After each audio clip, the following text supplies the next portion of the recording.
Hi guys, welcome back. Today we're going to be having a quick chat about your top 5 questions about sleeping bags, while also having a quick look at our range.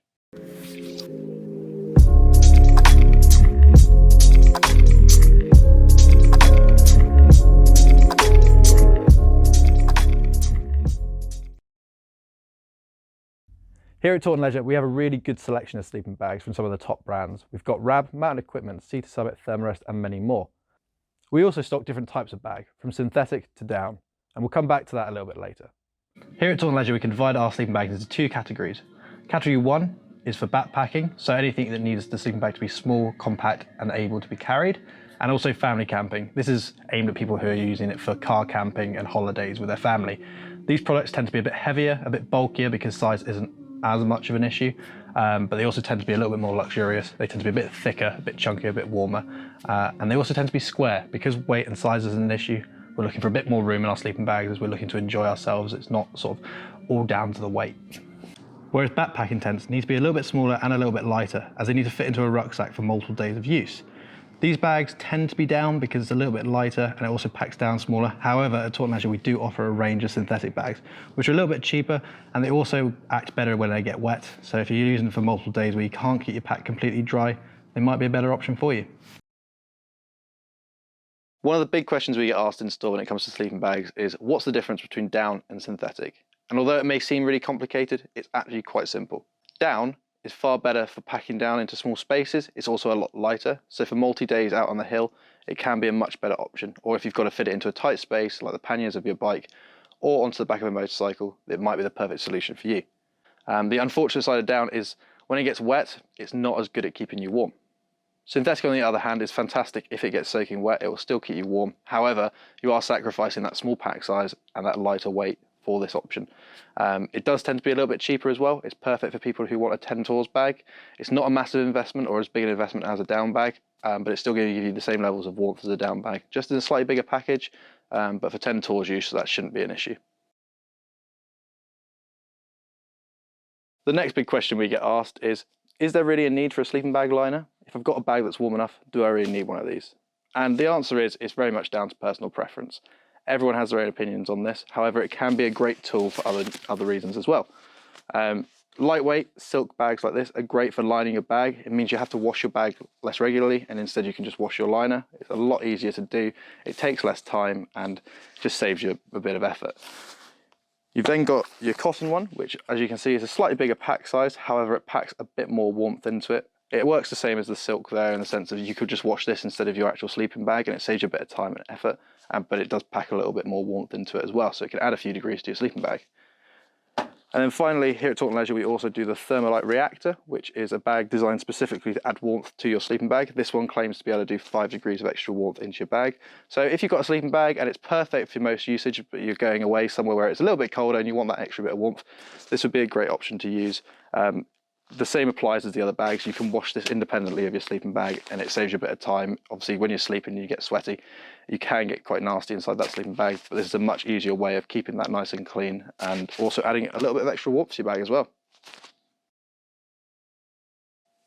Another question we get asked on a regular basis, what temperature should I go for when I'm choosing my sleeping bag? This isn't an easy question for us as staff to answer because temperature is very much down to personal preference. Some people feel the cold a lot more than others, which means it's not as easy to just give you a simple yes or no answer. In turn, what we do is ask you a few questions to see if we can narrow down your options. The first one is, when are you going to be using it? Are you going to be using it in summer, or are you going to be using it in winter, or are you looking for something that covers a slightly wider spectrum and can be used all year round? The obvious thing is, with the summer bag, you're going to be going for something that doesn't need to go down to as lower temperatures, which means you're going to be saving a bit of pack size and also weight. The other end of the spectrum is very similar, but you're going to be looking at those very low temperatures. You're going to be accepting the fact that pack size is going to be a bit bigger, but you're looking for sort of that overall warmth. The difficult space is that one right in the middle, where you're not quite sure whether you want something that will keep you warm in that coldest end of the winter or in that warmer end of the summer. And what we recommend is going for a sleeping bag right in the middle. What you can do with this bag is, if it's warmer, you can unzip the bottom of the sleeping bag and allow a bit of airflow into the bag. This will help keep you cool in the summer.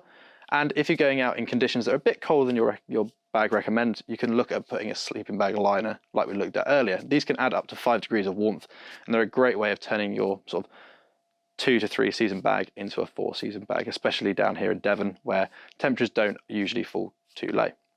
That brings us on to our second question we'll ask you, and that is, where are you going to be using this bag? Obviously, different areas have different temperatures, and down here in Devon, we very rarely see those really cold temperatures. So getting a bag that sits more in the middle is a much better option. There's nothing worse than having a really warm sleeping bag that you only use in sort of milder conditions down here in Devon, and most of the time you're feeling like your bag is way too much, it's uncomfortable, it's sweaty, and you're just not having it as pleasurable an experience. You might as well get one in the middle and have that optional sleeping bag liner if you want a bit of extra warmth. On the other end of the spectrum, if you're looking to buy your sleeping bag and you're living up in Scotland, where temperatures tend to get a lot lower, then obviously going for a slightly warmer bag would be a great option for you. You still have that option of adding a sleeping bag liner, so if you want to play it safe and get something that's a little bit on the cooler side, but then have the option to build that up with a sleeping bag liner, that's also a great option. However, you'd probably want to look a little bit towards the colder end of the spectrum. Your weather tends to be a bit colder in the colder months, so having that is a much nicer option for you. And that's the two questions we'd ask. Hopefully this will narrow down your options considerably. And if you're considering, a number of bags at different temperatures, you might think maybe something around the middle is much better for me. I'm only looking to use it as like a whenever I want to go camping type thing, where all year round I'm not looking at sort of a particular season, and it will give you, that nice extended period of usage. Or you might decide, actually, I'm just looking for a winter sleeping bag. That's all I want to use it for. I want something that I can take out in the depths of winter and I'll be nice and warm. And then obviously you've narrowed yourself down to our warmer section of sleeping bags. I hope that helps. As many of you know, there's a few different shapes of sleeping bag. We've got rectangle and we've also got mummy. These two have different purposes and different usages. However, some of these things do cross over. So let's have a chat about that. The first thing we'll look at is the mummy sleeping bag. This is probably the one you're most familiar with. This is the one that tapers off towards the bottom and is often used for technical usage, so backpacking, mountaineering, and so on. The reason for this taper is, one, it removes the corners off the bag, which means you're going to be shedding a little bit of weight and also a little bit of pack size. And where every gram counts, it's a nice way of shaving a little bit of weight off your pack. You're also losing a lot of extra volume, which means that these bags are a lot quicker to warm up. You've got a lot less space inside the bag to warm up. And to be honest, if you really want to speed up a little bit more and you're a little bit short like I am, you can stuff a down jacket right to the bottom of the bag, and that removes a bit more space. Then you've got rectangular bags. These bags are more associated with family camping.